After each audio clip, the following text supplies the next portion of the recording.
All right, what I have here is an RF Concepts amplifier. It's a 2-meter amplifier. It's got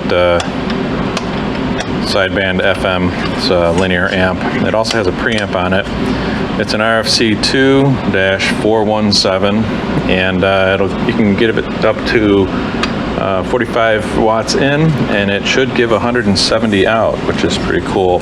I wound up getting this on QTH.com. It was really kind of used and abused, and I even took the fuse out, and it's a little bent, so somebody was probably driving this thing pretty nicely and hard.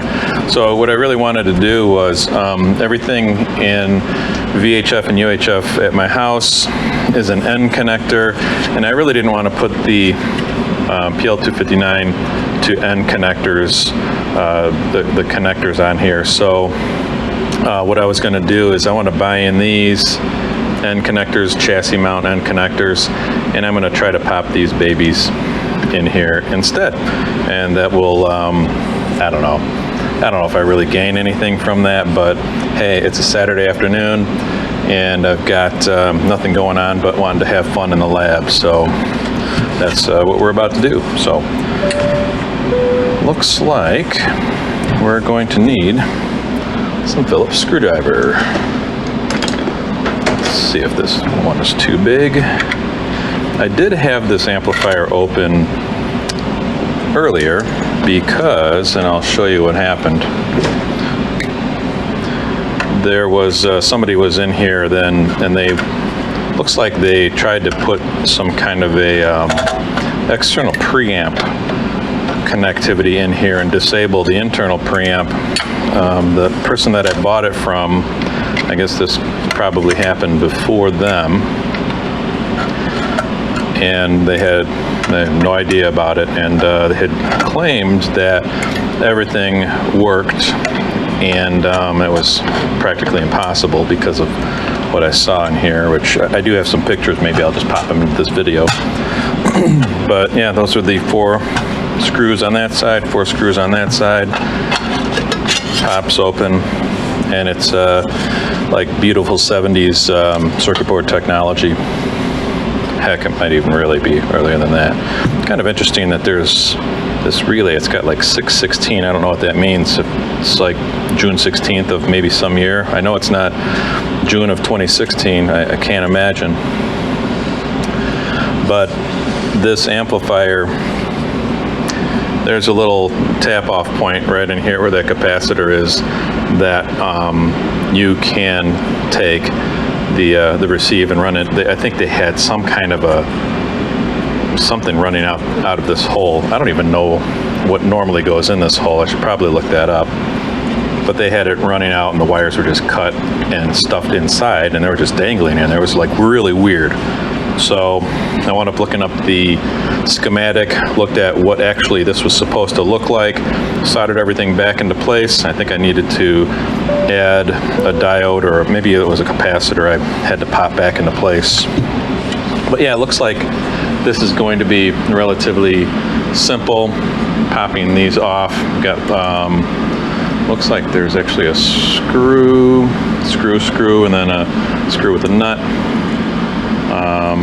Whoa, that looks a little interesting. That's not even connected, and we won't connect it. It looks like it probably went down there. I'm not exactly sure what that is. It looks like some kind of a coil. So I'll have to check out the circuit board on that. But yeah, we'll pop these babies off and throw the new ones on there and see how that works. It's always something with these guys. Yeah, I don't even remember seeing that last time I opened it, and it's kind of interesting because you can kind of see where the where it probably was supposed to be, right in there where that notch is. Doesn't look like the solder was even flowing enough for it to stick, and I don't even see any solder residue on the other end of that choke. All right, cool. Let's get with it. So I'm just going to start taking these. That's way too big. start taking these dudes off. Okay, that's a screw. This guy, put him over there. Let's see, this is also a screw. And this guy over here.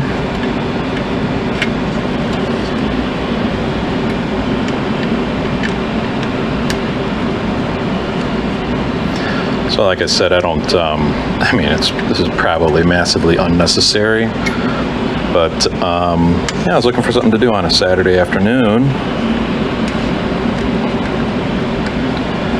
And this looked like it might be a fun thing to do. And it looks like this little screw and nut on the back were already kind of loose for some reason. So we got that. Let's get some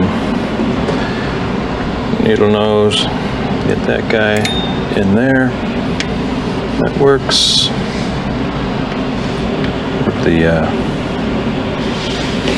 Oh, there he is. That's a bad thing about this mat. I love this mat, it's really cool, but when I have a screw that pops off, I can't barely even find it. So let's get this guy off of here.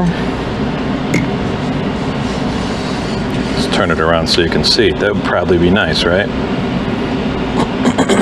All right, so we have this SO239 chassis mount, and we're going to pop this dude in here. So what we really need to do, excuse me, let's fire up the soldering iron. We'll let that baby warm up. And then what we only really need to worry about is that center conductor. That's the only thing that's what we're really going to have to unsolder. You can see the center conductor there. We're going to unsolder that, pull that away.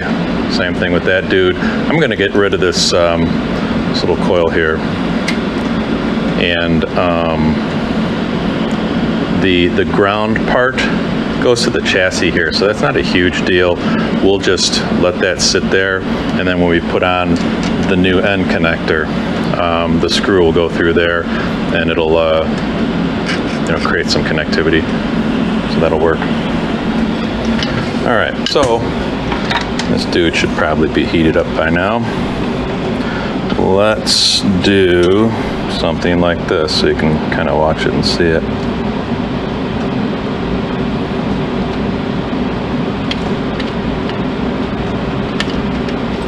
I can almost do this, get this heated up enough where we can just pull it right out, like so, right? Same thing with this guy.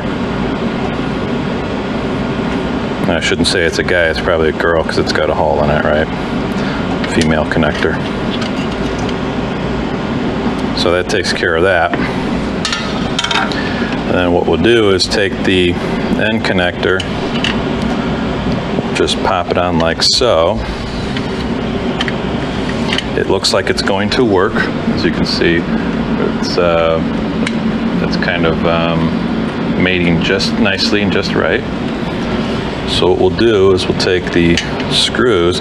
You know, I really should have got some nice new screws, but you know, in reality, even just kind of rubbing them on it a little bit will kind of shine them up a little. Not that that really matters a ton.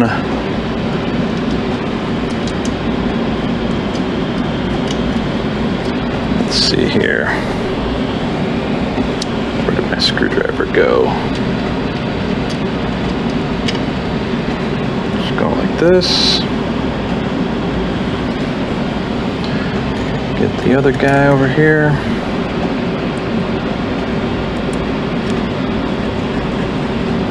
Screw him in like so. And these are sheet metal screws. And then that fourth one is a little screw nut, screw bolt, whatever you want to call it. And then this guy, let's make sure that he lines up. Oh yeah, it's going to be a beauty. So we'll pop this dude in here.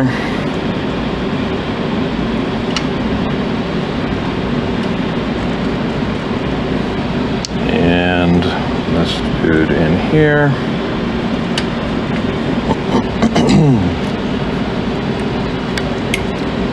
And lastly, this sheet metal screw right here. Now what we need to do is take our nuts and these machine screws. Let's slide that guy in there. Looks like it's going right through that ground connector right there, so that'll be cool. And I would try to hold it and try to screw it in, but I don't think that's going to work. So you're just going to have to, I don't know if you can see this or not, but I'll just take this with my needle nose, put it on like so, and just start getting that machine screw going. And I'm going to need it a little bit more tight, tight, tight. Tight enough. Now let's get these sheet metal screws, make sure those dudes are a little bit tight. And then let's put in this last one here. So just drop that in like so. And then take the needle nose, pop them in like that. Let's get our Phillips bit on that screw. And then let's start screwing it in there. And tight enough. Make sure all these sheet metal screws are tight. Looks good. 1, 2, and 3. And all we really need to do is I'm going to, see, it looks like we need to, well, this one's kind of nice and in there, so I'm just going to scooch it forward a little bit more. And this guy needs to kind of come down a tad. I'd like to go in a little bit more to be nice and seated. So that's what it's going to look like. We're going to drop some solder in there, These guys are tight. They make the ground connection. Looking at this, looks like we've got no problems. Ground connection looks good. Everything else, oops, out of frame there. Everything else looks pretty good. So yeah, let's get some solder in there. Always use good solder. Don't buy the crap that's on AliExpress.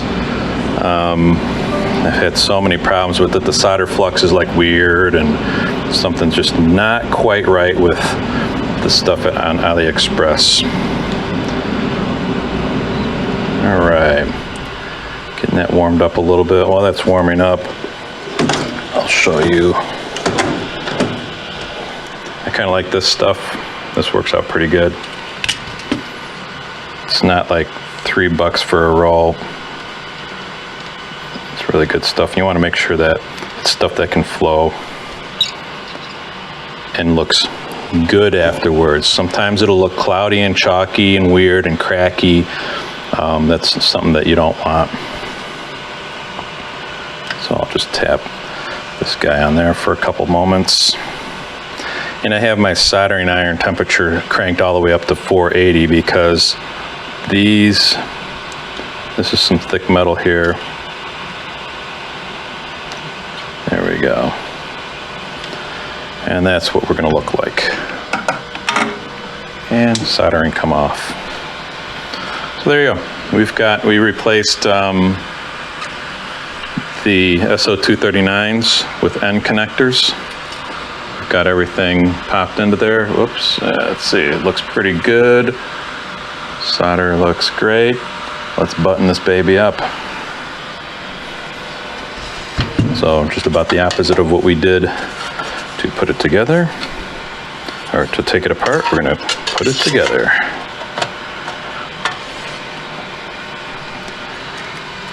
Okay, a couple of these sheet metal screws. Screw them right on in there.